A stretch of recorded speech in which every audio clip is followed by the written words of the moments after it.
욥기서 2장 1절에서 13절 2장 전체를 길지 않기 때문에 같이 읽도록 하겠습니다. 욥기서 2장입니다. 같이 읽겠습니다. 또 하루는 하나님의 아들들이 와서 여호와 앞에 서고 사탄도 그들 가운데 와서 여호와 앞에 서니 여호와께서 사탄에게 이르시되 네가 어디서 왔느냐? 사탄이 여호와께 대답하여 이르되 땅을 두루 도나 여기저기 다녀왔나이다. 여호와께서 사탄에게 이르시되 네가 내 종 욥을 주의하여 보았느냐? 그와 같이 온전하고 정직하여 하나님을 경외하며 악에서 떠난 자가 세상에 없느니라. 내가 나를 충동하여 까닭없이 그를 치게 하였어도 그가 여전히 자기의 온전함을 굳게 지켰느니라. 사탄이 여호와께 대답하여 이르되 가죽으로 가죽을 바꾸오니 사람이 그의 모든 소유물로 자기 생명을 바꾸올지라. 이제 주의 손을 펴서 그의 뼈와 살을 치소서. 그리하시면 틀림없이 주를 향하여 욕하지 않겠나이까. 여호와께서 사탄에게 이르시되 내가 그를 내 손에 맡기노라. 다만 그의 생명은 해하지 말지니라. 사탄이 이에 여호와 앞에서 물러가서 욥을 쳐서 그의 발바닥에서 정수리까지 종기가 나게 한지라. 욥이 제 가운데 앉아서 질그릇 조각을 가져다가 몸을 긁고 있더니 그의 아내가 그에게 이르되 당신이 그래도 자기의 온전함을 굳게 지키느냐? 하나님을 욕하고 죽으라. 그가 이르되 그대의 말이 한 어리석은 여자의 말 같도다. 우리가 하나님께 복을 받았은즉 화도 받지 아니하겠느냐 하고 이 모든 일에 욥이 입술로 범죄하지 아니하니라. 그때 욥의 친구 세 사람이 이 모든 재앙이 그에게 내렸다 함을 듣고 각각 자기 지역으로부터 이르렀으니 곧 대만 사람 엘리바스와 수아 사람 빌닷과 나아마 사람 소발이라. 그들이 욥을 이문하고 위로하려 하여 서로 약속하고 오더니 눈이 눈을 들어 멀리 보매 그가 욥인 줄 알기 어렵게 되었으므로 그들이 일제히 소리질러 울며 각각 자기의 겉옷을 찢고 하늘을 향하여 티끌을 날려 자기 머리에 뿌리고 밤낮 7일 동안 그와 함께 한 땅에 앉았으나 욥의 고통이 심함을 보므로 그에게 한마디도 말하는 자가 없었더라. 아멘. 오늘 이 말씀을 가지고 발바닥에서 정수리까지 이런 제목으로 잠시 말씀을 나누겠습니다. 네, 오늘은 내일 성탄절이고 성탄절 전날입니다. 여러분, 성탄절은 온 세상 모든 사람이 지키는 절기입니다. 기독교 국가가 아니라도 북한과 같이 이렇게 철통 같은 독재주의 나라를 빼고는 거의 다가 이제 절기로 지키고 있는 그런 나라입니다. 그런 절기입니다. 그런데 여러분, 우리가 정확하게 예수 그리스도의 오심으로 인류의 역사가 BC와 AD, 예수님 전, 그죠? Before Christ. AD는 아노 도미니 해가지고 예수님 이후, 주님 이후의 뜻입니다. 이렇게 역사가 이렇게 나뉘었어요. 그런데 사실은 정작 예수님이 정확하게 언제 온지 아무도 몰라요. 여러분, 예수님이 언제 태어나셨을까요?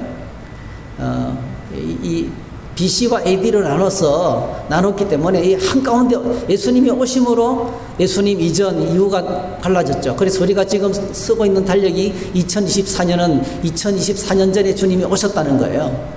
정확하게 말하면 이제 우리가 쓰는 이 달력 기준이라면 예수님은 AD 1년에 오신 거죠. 주 1년에 오신 거예요. 그죠? 영년에 오신 게 아니고 영년은 없으니까. 그런데 사실은 정확하지가 않네요. 한 4년 정도의 오차가 있어요, 사실은요. 예수님이 몇 월, 며칠, 몇 시에 태어난지는 아무도 몰라요. 왜냐하면 그 당시에는요, 오늘과 같이 달력도 없고 시계도 없고 뭔가 기록하고 사진 찍고 비디오 이런 게 없어요. 예수님의 사진도 모릅니다, 여러분. 예수님의 얼굴이 어떻게 생긴지 아무도 몰라요. 우리가 보고 있는 예수님의 사진은 화가가 그린 사진입니다. 그냥 가장 인자한 모습으로 그린 사진이지 정확하게 몰라요, 사실은. 그러니까 우리는 사실은 예수님이 정확하게 오신 날도 모르고 지금 성탄절을 지키고 있는 거예요. 성경을 보면 성경에서도요, 예수님의 출생에 관해서는 거의 침묵하고 있습니다, 사실은. 오실 것이라고 예언을 했지만은요, 몇월 며칠 몇 시에 태어나셨고 예수님의 탄생 기사를 그렇게 많이 안 들어옵니다. 성경에서 제일 먼저 기록된 것이 사도 바울의 서신이거든요. 사도 바울의 서신이 제일 먼저 기록됐어요. 사도 바울의 서신에는요, 예수님의 출생에 관한 기사가 아예 없습니다. 그렇죠? 예수님이 십자가에 죽으신가, 부활과 성천만 기록되어 있어요. 예수님의 십자가 부활만 집중적으로 기록하고 있어요. 그리고 복음서 가운데서도 제일 먼저 기록된 것이 마가복음이거든요. 마가복음에서도 마가복음 예수님의 출생을 아예 다루지 않습니다. 예수님의 공생의 사역부터 다루고 있습니다. 하나님의 아들 예수 그리스도의 복음에 하나님의 아들 예수 그리스도의 복음의 시작이라 이렇게 해서 예수님의 공생애로 바로 들어갑니다. 그리고 유일하게 이제 예수님의 출생을 다루고 있는 부분이 마태복음하고 누가복음이에요. 마태복음하고 누가복음에서 예수님의 탄생을 다루고 있는데 이 마태복음과 누가복음은 한참 뒤에 기록된 책이죠. 그래서 사실은 성경 전체가 포커스를 맞추고 있는 것은 예수님이 언제 태어나셨고 언제 오셨고 어디로 오셨는지 사실 정확하게 잘 모릅니다. 잘 알 수가 없어요. 중요한 것은 성경에서 중요하게 생각하고 있는 것은 그분의 오심으로 이 땅에 이루셨던 그 사역에 집중하고 있는 거예요. 그래서 거기다가 십자가 부활, 그러니까 예수님이 오신 것은 오신 날짜가 중요한 것이 아니고요. 그분이 오셔서 하신 일이 중요한 거예요. 그분이 오셔서 뭘 하셨습니까? 구원을 이루셨어요. 할렐루야. 구원을 이루셨어요. 하나님이 이루신 구원이 너무나 중요한 거예요. 그래서 온 성경은 그 구원을 우리에게 소개하고 있습니다. 그래서 여러분이 잘 아시는 요한복음 3장 16절에 하나님이 세상을 이처럼 사랑하사 독생자를 주셨으니, 이게 성탄이죠. 독생자를 주셨으니, 근데 어떻게 오셨고 어디로 오셨고 그런 거는 전혀 기록하지, 몇 년도에 오셨고 전혀 기록하고 있지 않습니다. 하나님이 세상을 이처럼 사랑하사 독생자를 주셨으니 이는 그를 믿는 자마다 멸망치 않고 영생을 얻게 하려 하심이라. 그러니까 예수님이 오신 사건의 의미가, 그러니까 날짜보다 더 중요한 것이 뭐예요? 오신 이유입니다. 오신 이유. 우리를 구원하시기 위해서, 영원한 멸망으로부터 우리를 구원하시기 위해서 오셨다는 것입니다. 그것은 우리를 향한 하나님의 큰 사랑이고 청량할 수 없는 하나님의 은혜와 사랑이라는 것입니다. 그리고 빌립보서, 우리가 지금 말씀 묵상 빌립보서 하고 있지 않습니까? 빌립보서에도 너희 안에 이 마음을 품어라. 오늘 우리가 교동문 했던 부분들. 그래서 하나님의 본체이신 그분이 하나님과 동등됨을 취할 것으로 여기지 아니하시고 이 땅에 종의 모습으로 오셨다. 가장 낮고 천한 인간의 모습 중에서도 가장 천한 사람들을 섬기는 종으로 오셔서 죽기까지 복종하셨다. 이게 성탄이죠. 성탄을 이렇게 기록하고 오신 사건을 십자가에 죽으시는 것을 향해서 오신 분으로 묘사하고, 그 예수님의 생애 가장 위대한 사건은요, 십자가에 죽으신 사건이에요. 초대교회 교인들은 성탄절을 안 지켰어요.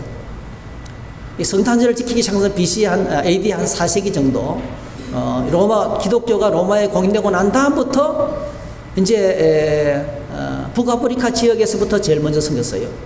거기서 이제 생겼습니다. 그리고 이제 사실 날짜도 동방정교에서는 이제 기독교가 두 가지로 나뉘잖아요. 동방교회, 서방교로 나뉘거든요.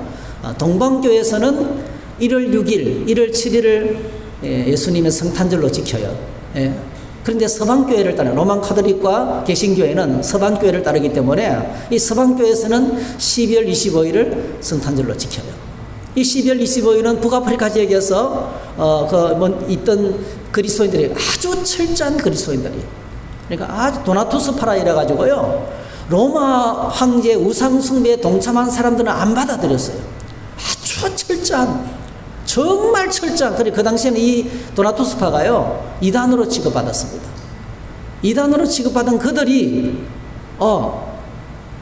12월 25일에 예수님의 성탄을 기록하면서 이제 지키기 시작했어요. 그러니까 이것은 기독교가 공인되고 난 다음에 한참 뒤부터 서서히 지키기 시작했는데, 오늘날에는 뭡니까? 온 세계가 지키는 이런 기념이 됐다는 거죠. 그래서 날짜가 중요한 것이 아니고 그분이 오신 그 사건의 의미가 중요한데, 우리가 지금까지 지난 주일날 욥기서를 묵상하고 욥기서를 말씀 묵상했는데 욥기서를 한 번 했습니다. 근데 이 욥기서 속에 예수님의 십자가의 그 성탄, 예수님의 성탄의 의미가 담겨 있고, 오늘 저와 여러분들의 생애 가운데 믿음으로 살아가는 삶 자체가 예수님이 십자가에 죽으시기 위해서 오셨고요, 우리의 인생이 절대로 만만하지가 않습니다. 오늘 저희들이 살아가는 세상 가운데 얼마나 고난이 많은지 몰라요. 근데 고난이 가득한 이 세상 한가운데로 주님이 오셨는데요, 이 성탄의 의미가 욥기 속에 그대로 담겨 있어요. 그래서 욥기를 오늘 두 번째로 마지막으로 욥기를 한 번 더 생각하고 이제 빌립보서로 넘어갈 생각입니다. 자, 오늘 욥기서를 성탄의 의미를 생각하면서 욥기서를 생각하는데요, 욥기서를 우리 보면 욥기서 1장에서 욥을 어떤 사람으로 소개하고 있습니까? 욥기서 1장에 보면 욥은요, 온전하고 정직한 사람이고 하나님을 경외하는 사람이고 악에서 떠는 사람이고 자녀가 10명 있었고 엄청난 부를 가지고 있었어요. 그런데 놀랍게도 3절에 보니까 동방에서 가장 훌륭한 사람이다. 여러분, 주님 안에서 다 훌륭한 사람이다라는 소식을 듣기를 축복합니다. 이게 참 중요해요. 엄청나게 많은 재물을 가지고 있었는데 전혀 교만하지 않고요, 정말 훌륭한 사람이었습니다. 성경에서 훌륭한 사람이라고 인정하고 있습니다. 그리고 욥의 행위가 항상 뭐죠? 부지불식간에 잔치를 벌리고 생일 잔치를 하고 난 다음에 혹시 우리 마음이 잘못된 대로 빠졌는지 생각으로 범죄하든지, 그러니까 나도 모르는 사이에 여러분 뭐 포도주 마시고 떡 마시고 막 노래 부르고 춤추다 보면은 뭐 이렇게 넘어야 될 선을 넘을 수도 있잖아요. 말도 막 잘못 나갈 수도 있고. 그러니까 나도 모르는 사이에 죄를 짓는 것까지도 욥은 챙기면서, 성경은 욥의 행위가 항상 이랬더라. 항상 욥은 하나님 안에서 깨어있는 믿음을 가진 사람이었더라. 그래서 욥은요, 이 말은 뭐냐면 욥에게 닥친 고난은 죄 때문이 아니라는 거예요. 욥이 고난을 당하는 것은 죄를 지어서 고난을 당하는 것이 아니라는 거죠. 그에게는 죄로 말미암아 벌 받을 일이 아예 없다는 거예요. 이걸 전제를 하고 들어가는 거예요. 자, 그래서 여러분, 이 욥을 하나님께서 아주 자랑스러웠게 생각합니다. 다시 말씀드린 욥은요, 하나님 앞에서 영광스러운 성도였습니다. 하나님 앞에서 영광된 성도였습니다. 하나님께서 늘 그를 욥의 삶과 욥의 말과 욥의 경비를 통해서 늘 영광을 받으시는 거예요. 오늘 저와 여러분들이 가는 곳마다 하나님의 영광이 선포되기를 축복합니다. 네, 이게 참 중요하거든요. 그런데 사탄이 욥을 이제 공격하잖아요. 어떻게 공격합니까? 욥이 그렇게 하나님을 잘 섬기는 것은 이유가 있다는 거예요. 욥이 어찌 까닭 없이 하나님을 경외하겠습니까? 까닭 없이. 이건 인과율이죠. 뭔가 하나님께서 해주셨기 때문에 그가 하나님을 잘 섬긴다는 거죠. 네. 그래서 여기 보면 중요한 단어가 나오는데요, 10절에 보니까 주께서 그와 그의 집과 그의 모든 소유물을 울타리로 두르심 때문이 아닌가. 하나님의 울타리, 하나님이 지키시고 보호하시고 인도해 주시고 막아주시고, 여러분 이거는 참 중요한 거거든요. 사탄이 바라봤어요. 하나님께서 늘 욥을 지키고 계셨어요. 하나님께서 늘 욥을 지키고 계셨어요. 하나님께서 늘 울타리로 그를 보호하고 계셨어요. 하나님께서 욥을 축복하시고 욥에게 복을 주시고 그의 울타리를 든든하게 하신 것은 욥이 하나님을 잘 섬기기 때문입니까? 욥이 하나님을 잘 섬겼기 때문에 헌금을 많이 하고 열심히 예배를 드리고 기도도 열심히 했기 때문에 그 대가로 받은 보상입니까? 하나님이 천지 만물을 창조하셨는데요, 하나님께서 그 엄청난 엄청난 동물들에게 힘을 주고 능력을 준 것은 그 동물이 하나님께 잘했기 때문에 보상으로 받은 겁니까? 하나님께서 우주 만물을 창조하실 때 이 모든 것들이 뭔가 원인이 있습니까? 그냥 하나님이 하신 거예요. 하나님께서 욥에게 복을 주신 것도요, 욥이 뭔가를 잘해서 정성을 들이고 공양을 들이고 그래서 복 받을 짓을 해가지고 복을 따낸 게 아니란 말이에요. 그냥 은혜로 하나님께서 주신 거예요.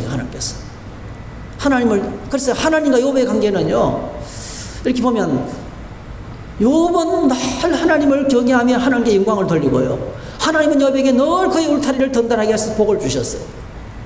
이게 그냥 돌고 도는 거예요. 네. 그런 관계였습니다. 그런데 사탄이 어떻게 공격합니까? 욥이 어찌 까닭 없이 하나님을 경외하겠습니까? 했어요. 오늘 저와 여러분들이 하나님을 예배하고 있는데 만약에 이 마귀의 말대로라면 어쩌면 이 자리에 앉아서 예배드리는 여러분들이 한두 분도 교회 나올 수 없을 상황인지 몰라요. 한 주간 지내면서 좋은 일만 있었어요? 어떻습니까? 여러분, 우리가 예배하고 하나님을 섬기는 것이 한 주간 막 복권도 당첨되고 수입도 좋아지고 몸도 좋고 컨디션도 좋고 자식들은 공부를 잘하고 뭐 취직이 되고 막 그 좋은 일만 생겼습니까? 그래서 우리가 하나님을 예배합니까? 아니잖아요. 근데 마귀는 그렇게 말하는 거예요. 하나님이 복 주셨기 때문에, 지난 주간에 좋은 일이 있었기 때문에 욥이 하나님을 경외하는 거 아닙니까? 이렇게 말하는 거예요. 그렇지 않습니다. 우리는 일이 잘 안 될 때도, 어려울 때도 우리는 하나님을 예배합니다. 네.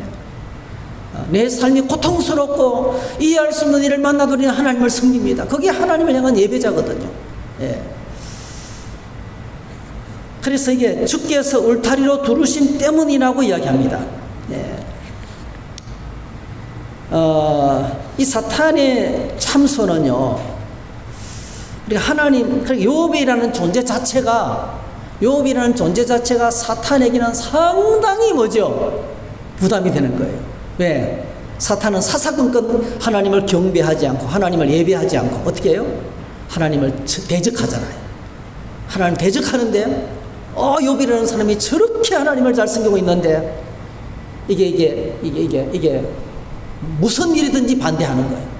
관계가 틀어져 있으니까 무슨 일이든지 반대하는 거예요. 오늘 저와 여러분들이 주님 안에서 주님 간의 우리 사회의 관계가 회복되고 바른 관계에 있으면요, 바른 관계 속에 있으면 하나님이 무슨 일을 하셔도 아멘 할 수 있어요. 어떤 상황을 만나도 감사하며 예배할 수 있어요. 근데 사탄은 그러지 못하는 거예요. 그래서 이제 우리가 던져야 될 질문은, 어떻게 하나님께서 지금 사탄이 하나님께 충동질 하잖아요.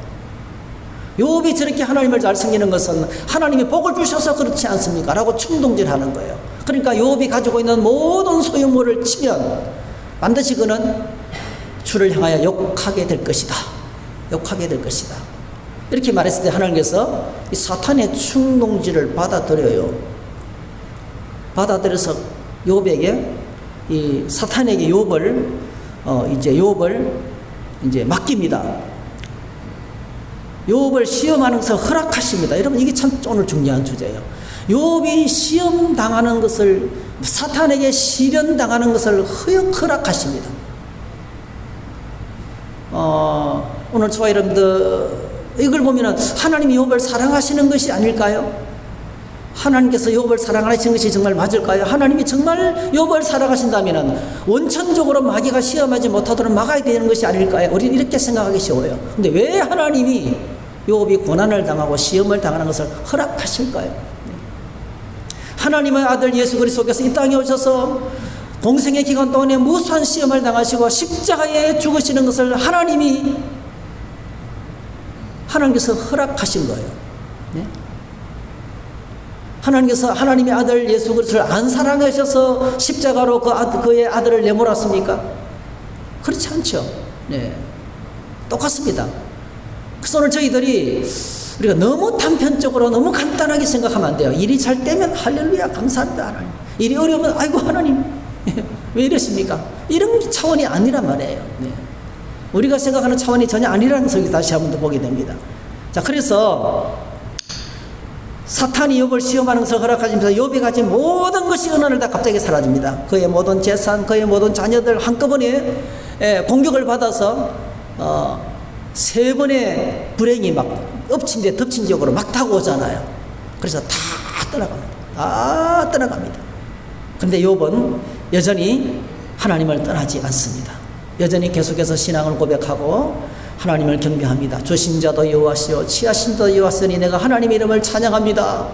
하나님이 하시는 일을 찬양합니다. 예, 그래서 이런 전반전에서 욥이 믿음을 지킴으로 말미암아 하나님이 통쾌하게 마귀에게 승리하는 거예요. 그리고 두 번째 장면이 오늘 우리가 읽은 말씀이에요. 하늘 어전해가 열렸는데 또다시 뭐죠? 마귀에게 하나님께서 너 어디 갔다 왔냐? 이러니까 너 어디 싸돌아다니냐? 이러니까 어디 싸돌아다니냐? 그러면서 뭐죠? 내 종 욥을 주위에서 봤느냐? 그가 그렇게 극한 환란이 닥쳐왔지만은 모든 재산이 다 떠나가고 알몸뚱이가 되었지만은 하나님을 부인하지 않고 믿음을 지켰지 않냐고, 온전함을 지켰다. 그러니까 여러분, 사탄이 뭐라고 이야기합니까? 아주 유명한 말합니다. 가죽으로 가죽을 바꾸오니 사람이 그의 모든 소유물로 자기의 생명을 바꾸올지라. 이게 뭐냐면요, 하나님 껍데기만 친다고 하나님을 부인할 것 같으면 옷가지를 찢어버린다고 하면 새로운 옷 사 입으면 되니까 그건 아무것도 아니라는 거예요. 그래서 5절에 보니까 이제는 뼈와 살을 치셔야 됩니다. 본체를 치라는 거예요. 본체를. 그의 건강 자체를 흔들어 버리라는 거예요. 그의 존재감 자체를 흔들어 버리라는 거예요. 그러면 반드시 하나님을 부인하고 떠나게 될 것입니다. 했는데요, 여러분, 놀랍게도 이 사탄의 무지막지한 잔인한 시련도요, 하나님이 허락하시는 거예요. 오늘 계속 우리가 질문인데 왜 허락하시는지 질문을 던져야 돼요. 하나님이 이 무서운 시련을 또 허락하시는 거예요. 여러분, 우리 생각에는 아니 하나님 재산까지 날아가고 자녀까지 10명이 죽는 것까지는 그냥 허락했다 할지라도, 아니 1장에 그렇게 온전한 욥을 향해서 이토록 잔인하고 심각한 고통을 왜 허락하시냐는 거죠. 하나님 너무 하시잖아요. 사실은 너무 잔인하시잖아요. 근데 하나님 허락하십니다. 여러분. 그래서 이 사탄이 소유물로 치는 것은 안 되고 본체를 쳐야 된다고 말했을 때, 이 사탄이 집요하게 계속하는 일 한 가지가 있습니다. 맨 뒷부분에 보니까 그리하면 틀림없이 주를 향하여 욕하지 않겠나이까. 이건 뭡니까? 진실한 믿음의 신자가 하나님을 향해서 예배를 중단하고 하나님을 떠나가도록 하는 것이 하나님과 신자들을 분리시키는 일이 마귀의 평생 사역이라는 거예요. 마귀의 존재 이유와 삶의 보람은요, 진실되게 믿는 사람을 하나님께로부터 분리시켜 놓는 거예요. 이게 그의 평생의 목적이라는, 삶의 목적이라는, 이걸 알 수 있어요. 마귀의 존재 목적은 끝없이 하나님을 대적하는 정도가 아니고요, 하나님을 믿는 모든 신자들로 하여금 하나님으로부터 멀어지게 하는 거예요. 수단과 방법을 동원하지 않고 모든 수단을 총동원해가지고, 이게 마귀의 목적이라는 것을 알게 됩니다. 자, 이번에도 하나님께서 이렇게 허락하시는데요, 두 번의 사탄의 시험을 허락하시면서 하나님께서 하시는 말씀을 우리는 주목해야 됩니다. 그게요, 1장 12절입니다. 1장 12절, 2장 6절입니다. 우리 한번 같이 읽어보겠습니다. 시작. 여호와께서 사탄에게 이르시되 내가 그의 소유물을 다 내 손에 맡기노라. 다만 그의 몸에는 내 손을 대지 말지니라. 사탄이 곧 여호와 앞에서 물러가니라. 여호와께서 사탄에게 이르시되 내가 그를 내 손에 맡기노라. 다만 그의 생명은 해하지 말지니라. 자, 여기 보면요, 하나님께서 두 번씩이나 첫 번째 시험을 허락할 때는 뭡니까? 그의 몸에는 손을 대지 말라. 그죠? 두 번째 시험을 허락하면서 뭐라고요? 그의 생명은 해하지 말라. 이렇게 말씀하시는 거예요. 마귀는 어떻겠습니까? 욥을 죽이고 싶겠죠. 욥을 없애버리고 싶겠죠. 근데 하나님은 안 된다. 이렇게 말씀하시는 거예요. 오늘 여기서 우리는 두 가지 장면을 확인해야 돼요. 첫 번째로는요, 마귀의 활동입니다. 사탄의 활동입니다.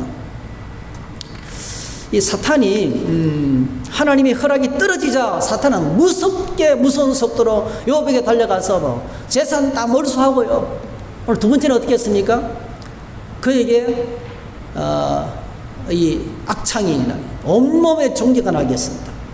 오늘 발바닥에서부터 정수리까지, 발바닥에서부터 정수리까지 온몸에 어느 하나 성한 곳이 없이 온몸이 그냥 막 고통스러워서, 너무 고통스러워서 옷을 벗고, 얼마나 고통스러웠으면 기와장으로 피부를 긁고 있었다 그랬어요.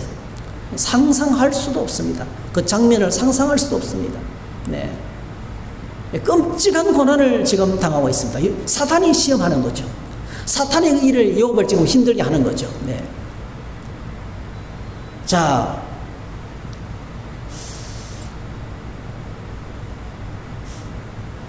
이 엄청난 고난이 왔는데요. 자, 2장 7절 8절 보니까 발바닥에서부터 정수리까지 종교가 나서 질그릇 조각을 가져다가 몸을 끌고 있다. 이게 마귀가 하는 거죠. 사탄이 주는 큰 고난입니다. 네. 그런데 여러분 이번에도 욥이 어떻게 합니까? 이번에도 이 엄청난 그의 몸을 사탄이 쳤음에도 불구하고 하나님을 향한 욥의 태도는 변함이 없습니다. 이렇게 고백합니다. 그의 아내가 그에게 이르되 당신이 그래도 자기의 온전함을 굳게 지키느냐? 하나님을 욕하고 죽어라. 그가 이르되 그대의 말이 한 어리석은 여자의 말 같도다. 우리가 하나님께 복을 받았은즉 화도 받지 아니하겠느냐 하고 이 모든 일에 욥이 입술로 범죄하지 아니하니라. 욥이 하나님을 떠나지 않았습니다. 욥은 계속 하나님 안에 머물렀습니다. 나는 아무리 고난을 당해도 하나님을 떠날 수가 없어. 나는 하나님을 버릴 수가 없어. 나는 하나님을 예배하는 것을 그만둘 수가 없어. 예. 그러므로 나는 하나님을 내가 이해할 수는 없지만 무엇 때문에 이런 일을 당하는지 모르겠지만 나는 하나님이 날 사랑하시고 날 위한 계획이 있고 모든 것이 합력해서 선을 이루시고 마침내 하나님이 승리하실 것을 믿어. 그러면서 믿음 안에 머물러 있는 거예요. 이해는 되지 않지만은요, 받아들일 수는 없지만은요, 너무너무 고통스러워서 소리를 지르고요. 여러분 욥이 가만히 있지 않습니다. 여러분 3장에 넘어가면 어떻습니까? 자신이 태어난 날을 저주해요.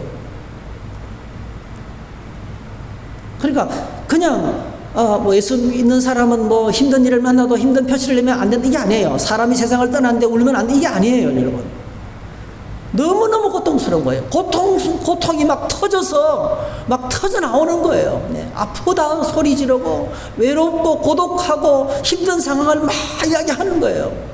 그 나쁜 게 아닙니다. 잘못된 게 아닙니다. 여러분 하나님 앞에 막 토해내는 거예요. 그럼에도 불구하고 욥은 뭐죠? 중요한 것은 끝까지 믿음을 떠나지 않았습니다. 이게 인내입니다. 끝까지 하나님 안에 있었어요. 하나님 안에 머물렀다는 거예요. 여러분 자, 그런데 놀랍게도 욥기를 읽으면 욥의 이 신앙 고백, 자 여러분 보십시오. 욥의 신앙 욥의 신앙 고백과 함께요. 자, 아내까지 하나님을 저주하고 죽어라 그랬어요. 네. 아내까지 하나님을 저주하고 죽어라 하면서 욥을 떠났어요. 그런 상황에서 욥은 나는 그래도 하나님을 떠날 수가 없어. 나는 끝까지 하나님을 믿을 거야. 이 신앙을 고백 딱 하니까요. 그 다음부터는 마귀는 끝났어요. 여러분 욥기에서는 마귀는 더 이상 등장하지 않습니다. 마귀의 활동은 여기서 끝나는 거예요. 여러분 할렐루야. 제가 이폰에서 좀 어려운 일을 만났어요. 막 붙들려 가가지고 이제는 딱 그냥 저를 때리려고 작정을 했어요. 저 예수 믿는 박영본이 우리랑 같이 술도 안 마시고 지 혼자만 노는 녀석을 좀 손 좀 보자 이래가지고 그냥 야전삭 같은 거 갖다 놓고 때릴 도구를 갖다 놓고 있잖아요. 술 잔뜩 먹고 한 가지 곳에 불렀어요. 네. 한 가지 곳에 불렀어요. 네. 여러분 뭐 분위기가 벌써요 살벌해요. 네. 그 전주간만 해도요 맞아가지고 이게 맞아서 유리로 찔려가서 이 심장이 터져가지고 이 유리병이 심장 심장이죠, 심장. 예. 심장까지 찔려서 막 피가 뿌르뿌르 나오는 걸 제가 치료했거든요. 네. 구타 사고가 엄청 많았어요, 사실은. 분위기가 너무나 험악했어요. 네. 너무나 험악했어요. 근데 제가 붙들려 가가지고 이제 이런저런 이야기 하다가 제가 참 제가 잘못했으면 맞아야 되는데 그래도 내가 나한테 이야기할 수 있는 기회를 달라고. 네. 제가 그 자리에서요. 내가 술을 안 먹고 담배 안 피고. 예? 하는 이유를 이야기했어요. 나는 술 먹을 수 있다. 담배도 옛날에 많이 피웠다. 네. 근데 내가 예수님을 믿고 나 다 끊었다. 네. 나는 그래서 내가 예수님을 믿게 된 과정을 설명하고 신앙을 고백했어요. 믿음을 고백했어요, 여러분. 그랬더니 거기서 제일 대빵이요. 제대 병장 한 사람이 막 술을 잔뜩 먹고요. 머리를 이렇게 막 잡고요. 막 소리를 지는 거예요. 듣기 싫으니까 빨리 꺼져! 이러는 거예요. 네. 와, 진짜 제가 학교에서 너무나 놀란 걸 경험했어요. 네. 저를 잡으려고요. 작정을 하고 불렀는데요. 믿음을 고백하니까요. 믿음을 고백하니까 머리가 터져서 못 견디겠대요. 빨리 꺼지래요. 제가 할렐루야 하면서 도망왔어요. 여러분, 오늘 이 욥이 있잖아요. 욥이. 이거는 이거 그때 상황을 정확하게 설명을 잘 못하겠어요. 네. 오늘 저와 여러분들이 어떤 위기를 만났을 때, 어떤 고난을 만났을 때, 어려운 일을 만나 숨이 끊어질 것만 같은 고통을 만났을 때 여러분, 욥과 같이 믿음을 고백할 때 거기서 마귀는 끝나는 거예요. 마귀는 흔적도 없이 사라졌어요. 마귀의 활동은 거기까지입니다, 여러분. 더 이상 어떻게 할 수 없어요. 욥기에 보면은요, 그 다음부터는 먼저 친구들이 오고 욥이 한탄하고, 욥이 사실은 한탄인데 얼마나 크게 한탄했습니까? 이렇게 말했습니다. 나는 음식 앞에서도 탄식이 나오며 내가 앓는 소리는 물이 쏟아지는 소리 같구나. 내가 두려워하는 그것이 내게 임하고 내가 무서워하는 그것이 내 몸에 미쳤구나. 나에게는 평온도 없고 안일도 없고 휴식도 없고 다만 불안만 있구나. 이러면서요, 그의 어떤 그 뭐랄까요, 이게 삶의 고통이 얼마나 큰지 막 쏟아져내는 거예요. 저는 욥의 부르짖는 탄식을 들으면서요, 우리 예수님께서 십자가상에서 외쳤던 그 메시지가 들려왔어요. 엘리 엘리 라마 사박다니, 나의 하나님 나의 하나님 어찌하여 나를 버리시나이까. 그러니까 욥이 완전히 하나님께 버림받은 사람의 고통을 하고 있는데요, 이게 예수님이 십자가에서 외쳤던 그 메시지와 똑같은 거예요. 버림받은 자에서 나오는 탄식입니다. 탄식. 자,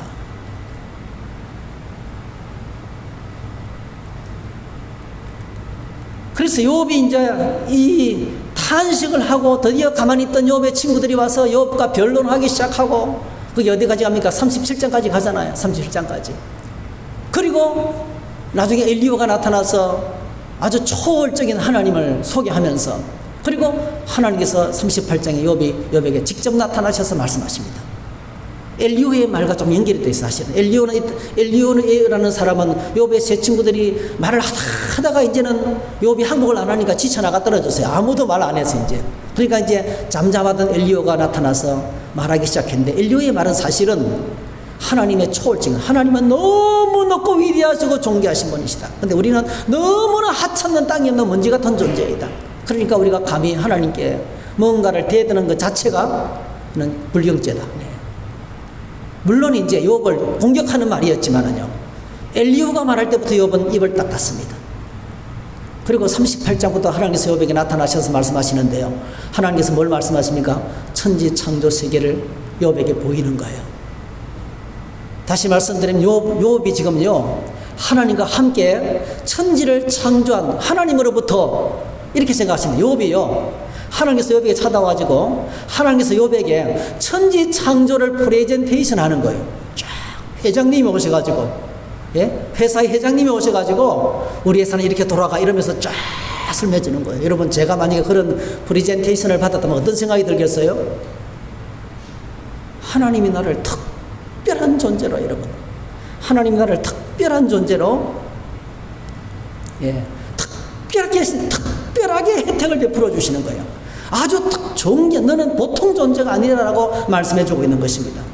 그러면서 욥 안에 뭐죠? 욥 안에 그토록 항복하지 않던 욥이 드디어 하나님 앞에 항복합니다. 할렐루야.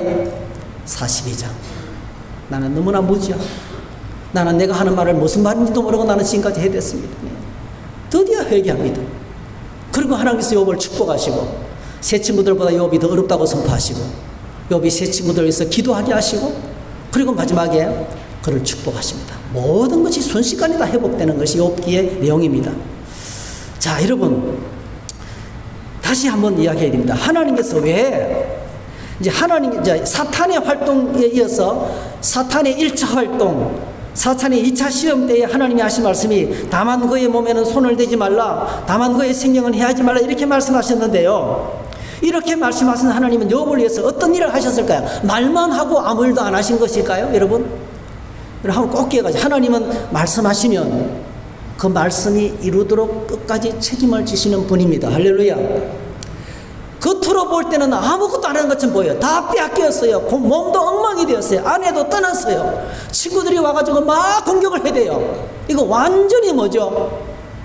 버림받고, 온 세상에 버림받고 코너에 몰린, 어디 갈 수가 없는, 숨도 쉬지 못하는 그런 상황 가운데 있었어요. 그런데 여러분, 놀라운 것은 마귀의 활동은 이 장에서 끝나버리고요, 그 모든 가정 속에 하나님이 지금 일하고 계시는 거예요.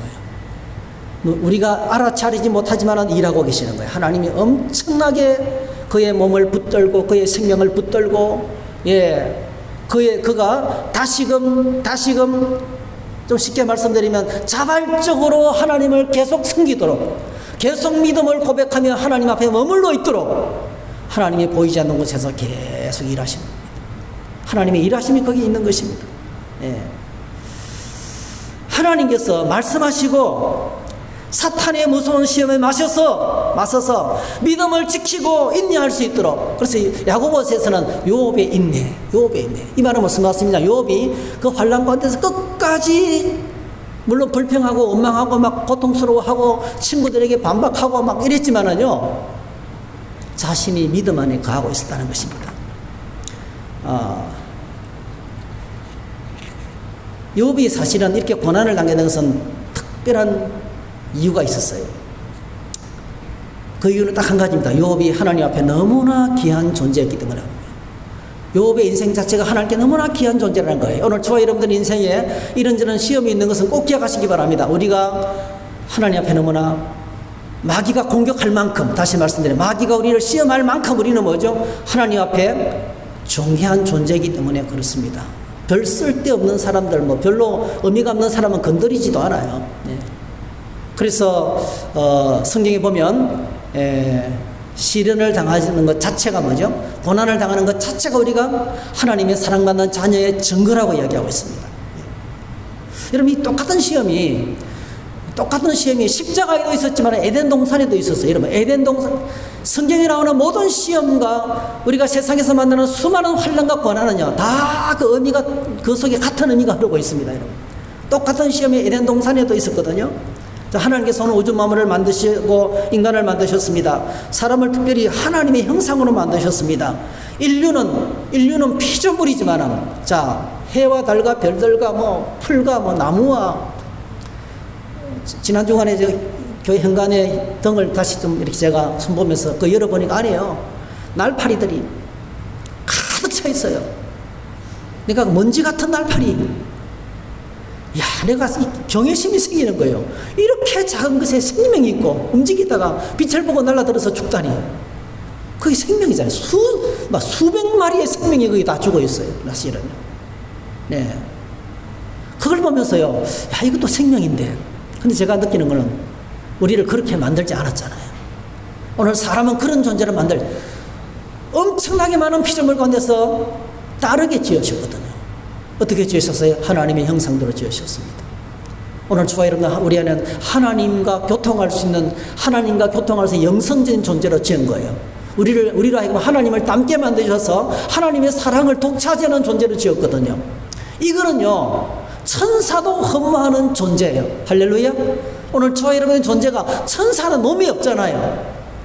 온 세상 만물 가운데서 이렇게 몸을 가지고 있고 육체를 가지고 있으면서 하나님과 교통하며 하나님의 사랑을 받고 하나님을 예비하고 하나님과 교제할 수 있는 존재는 사람밖에 없어요.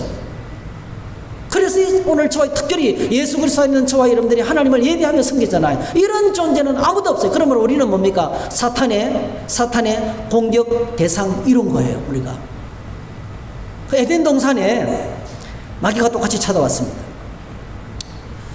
그 에덴 동산이 어떤 곳이냐면요, 이렇게 소개하고 있어요. 동방의 에덴에, 하나님께서 동방의 에덴에 동산을 창설하시고 거지에선 사람을 거기 두시니라. 9절, 여호와 하나님이 그 땅에서 보기 아름답고 먹기에 좋은 나무가 나게 하시니 동산 가운데는 생명나무와 선악을 알게 하는 나무도 있더라. 생명나무는 그걸 따먹으면 영생하는 거예요. 그러니까 인류를 만들 때 처음부터 영생하도록 지으신 거예요. 그리고 동산 한가운데 선악을 알게 하는 나무를 지었습니다. 그리고 그곳은 어떤 것입니까? 강이 흘러가는 근원이고 거기서 금이 나오고 막 이런 이렇게 이 모든 인류 문명의 발달이 필요한 모든 것들이 거기에 다 있어요. 금이 있다는 것은요, 거기에 하나님의 보좌가 있다는 거예요, 사실은. 네. 그리고 뭐죠? 15절에 보니까 하나님께서 아담과 하와에게 에덴 동산을 주면서 그것을 경작하며 지키게 하셨어요. 경작한다는 것은 어거리 칼쳐, 그죠? 이게 이제 갈아서 농산물을 짓는 거죠. 자유입니다, 여러분. 자유. 콩을 심든지 팥을 심든지 내 마음대로 먹을 수 있어요. 엄청난 자유를 주신 거예요. 다시 말씀드리면 하나님이 땅을 주시면서 마음대로 해먹어라. 자유입니다. 또 자유를 주셨어요. 16절, 동산의 각종 나무의 열매는 내가 임의로 먹되 마음대로 따먹어라. 자유입니다, 여러분. 자유. 아담과 하와를 어떤 존재를 만드셨습니까?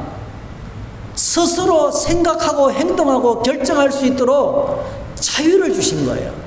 그러니까 로봇도가 아닙니다, 여러분. 로봇도로 주신 것이 아니에요.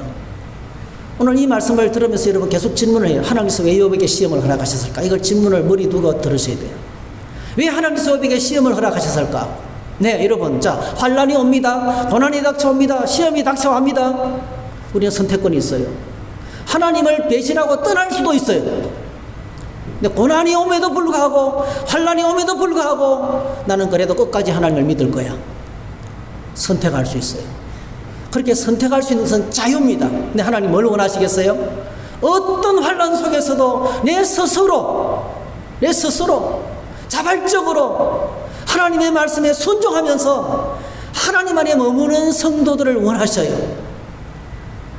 그건 바로 뭐죠? 시험을 해봐야 알아요. 시험이 와봐야, 고난이 와봐야 그래도 하나님을 믿는지 아니면 시험 때문에 하나님을 떠나가는지 시험이 오보지 하면 알 수가 없는 거예요. 하나님께서 정말 원하시는 것은 우리가 어떤 환난과 고난 가운데서도 여전히 하나님 안에 머물러 있는 신자. 이 신자가 바로 뭐죠? 하나님께 영광을 돌리는 영광된 신자가 되는 것입니다. 자, 그런데 여러분, 자유를 주셨는데, 이 자유를 주셨는데, 자, 이 자유는요, 어떤 자유냐면은 17절, 선악을 알게 하는 나무 열매는 먹지 말라. 내가 먹는 날에는 반드시 죽으리라. 이 하나님 말씀을 어기는 순간에 이 자유는 끝나는 거예요. 그러니까 여러분, 이 자유는요, 하나님이 주신 선악을 알게 하는 나무 열매를 따먹지 말라는 이 금지 명령을 지킬 때 비로소 가능한 자유죠. 그죠? 이게 바로 뭡니까? 마음대로 자유롭게 행사할 수 있는 권리가 있지만은 이 권리는 바로 뭐죠? 하나님의 권위 아래에 있는 자유라는 거예요. 하나님의 권위 아래에 있는 자유를 허락하셨어요. 그런데 여러분, 마귀가 에덴 동산에 찾아옵니다. 마귀가 찾아와가지고, 사실 여러분, 진정한 자유는 법 안에서만 가능하죠. 그렇죠? 진정한 자유는 법 안에서, 물고기는 물 속에 있을 때만 자유로울 수 있고요. 기차는 철로에 있을 때 마음껏 달릴 수가 있습니다. 속도를 조절하면서. 진정한 자유는 법 아래에 있을 때만 가능합니다. 하나님께서 인간에게 주신 자유는요, 법 아래에 있는, 권위 아래에 있는 자유입니다. 대한민국은 자유민주주의 국가입니다. 오늘 저희들이 자유롭게 마음 놓고 살아갈 수 있는, 여러분, 우리가 사업을 할 수도 있고, 농사를 지을 수도 있고, 농사에 벼를 심을 수도 있고, 뭐든지, 이런 자유잖아요. 근데 이 모든 자유는 바로 뭐죠? 헌법에게 허락된, 법이 허락한 그 범위 안에서 자유인 거예요. 마음 놓고 파종할 수 있지만 남의 밭에 심으면 안 되는 거예요. 그렇죠? 경계선을 넘어가도 안 되는 거예요. 그렇죠? 정해놓은 법이 다른 사람의 재산권에 침몰하면 안 되는 거잖아요. 법 아래에 있는 자유거든요. 여러분, 에덴 동산에 주어진 자유도 똑같은 자유입니다. 근데 마귀가 찾아와가지고 어떤 이야기를 합니까? 마귀가 찾아와가지고, 뱀이 찾아와서 아주 강교하게 말로서 인류를 유혹하는데 바로 뭡니까? 따먹어도, 자, 하나님이 먹지 말라는 거 따먹어도 괜찮다. 4절, 너희가 결코 죽지 않는다. 결코 죽지. 법을 깔아뭉개라는 거예요. 다시 말해, 하나님의 법을 깔아뭉개라는 거예요. 그리고 뭐죠? 그걸 따먹으면 내 눈이 밝아져서 네가 하나님처럼 된다는 거예요. 얼마나 달콤한 말인지 몰라요. 여러분, 오늘 저와 여러분들에게 이 세상 가운데는요, 이 사탄과 세상이 하는 모든 말들은요, 그 속에 얼마나 많은 사탄 발림이 있는지 몰라요. 들으면 그럴듯해요. 네. 그렇게 되면, 그 말대로 하면 뭐죠? 금방 천국 임할 것 같아요. 네. 그래서 인류가 어떻게 합니까? 자신의 권리로, 아담과 하와가 자신에게 주어진 권리로, 자유로 하나님의 권위를 깔아뭉겼어요. 따먹어버렸어요. 어떻게 됐습니까? 7절에 보니까 딱 따먹는 순간에 자기의 부끄러움이 드러나고 무화과 나무 이파리로 자기 몸을 가릴 정도로 너무나 초라하고 형편없는 존재가 되고 말한 거예요. 네. 하나님의 울타리, 하나님의 울타리를 벗어나면 이렇게 하나님의 보호가 떠나는 순간에 인류는 부끄럽고 천하고 버림받고 짓밟히고 세상과 마귀에게 짓밟히는 노예가 되고 종이 될 수밖에 없는 존재인 거예요. 이게 뱀이 이제 결국 거짓말을 해서 인류를 속이게 된 것입니다. 이게 바로 하나님의 울타리 된 도전인 것입니다. 그래서 오늘 저희들이 정말 중요한 것은 에덴 동산에서도 욥기에서도 하나님께서 왜 사탄이 다가와서 시험하는 것을 허락하셨을까? 왜 원천 봉사하지 않으셨을까? 여러분, 이 대답 속에 우리를 향한 하나님의 뜻이 있습니다. 오늘 저와 여러분들이 끝까지 싸워야 될 싸움이 어떤 것인지 말해주고 있습니다. 하나님의 특별한 은혜와 사랑을 받는 우리가 끝까지 무슨 일을 만나도 해야 할 일, 바로 욥의 인내를 통해서 알아야 하는 것은 하나님께서 우리에게 어떤 일을 선택하고 결정할 수 있는 자유를 주셨는데, 우리는 하나님이 주신 권리로 하나님의 권위에 도전하지 않고 나는 어떤 상황에 있다 할지라도 나는 하나님 법 아래서, 하나님 말씀 안에서 자발적으로 순종하면서 하나님을 섬기는 것입니다. 그 자리에 계속 머물러 있는 것입니다. 이렇게 머물러 있을 때 이게 바로 뭐죠? 이런 성도가 뭐죠? 하나님 앞에 자랑스러운 성도가 되고, 이게 바로 성도의 영광입니다. 오늘 저와 여러분의 영광은요, 이 땅에서 잘 먹고 등 따시고 배부르고 형통한 게 우리의 영광이 아닙니다, 여러분. 그럼 우리의 영광하고 전혀 상관없어요. 우리가 가진 이 모든 것들은 그냥 없어질 거예요. 다 사라지게 될 것입니다. 네. 우리의 진짜 영광은 뭐죠? 하나님 안에서 우리가 있는 영광된 모습으로 내 자리를 지키고 서 있는 것입니다. 자, 이런 성도를 향해서 욥기 맨 마지막에 그 영광을 회복시켜주는 것을 오늘 저희들에게 보여주고 있습니다. 그래서 이 욥의 인내와 순종으로 마귀는 이 장에서 사라지고, 동시에 하나님의 영광이, 하나님께서 그를 통해서 일하시기 시작하고 욥을 다듬어 가시고 욥을 위로해 가시고 욥에게 신앙의 모든 상처를 치료하시고 욥의 잃어버린 것들 모든 것을 회복해 나가시는데, 끝까지 하나님은 일하십니다. 오늘 예수님께서 이렇게 말했어요. 내 아버지께서 일하시니 나도 일한다. 지금도 하나님이 일하고 계시거든. 여러분, 우리가 하나님 앞에 영광의 찬송이 되기까지 하나님이 일하시는데, 그 일이 어떤 겁니까? 때때로 고난도 허락하고 시험도 허락하시고 이런저런 문제도 만나게 하신다는 겁니다. 예. 에베소서 1장에 보면 하나님께서, 우리가 잘 알고 있어요. 예, 성부 하나님께서 우리가 구원받으시도록 계획하셔서 예정하시고 선택하시면서 구원을 계획하셨습니다. 그리고 성부 하나님이 계획하신 그 구원을 성자 예수님께서 오셔서, 우리는 그리스도 안에서 그의 은혜의 풍성함을 따라 그의 피로 십자가로 우리의 구원을 이루셨어요. 네. 우리의 구원을 이루셨어요. 그리고 하나님께서 계획하신 그 구원을 예수님이 십자가에서 이루셨는데, 그 구원의 은혜를 오늘 내가 받을 수 있도록 성령께서 역사하시는 거예요.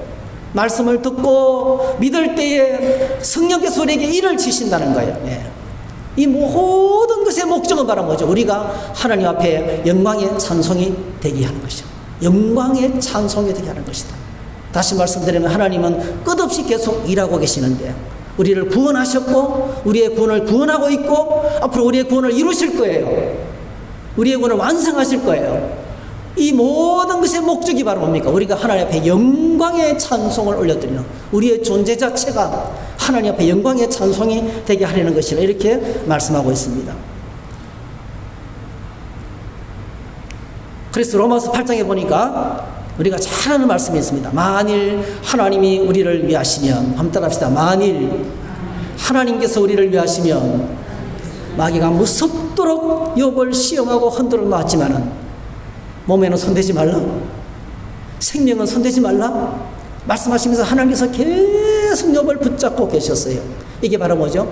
하나님께서 우리를 위하시는 거예요.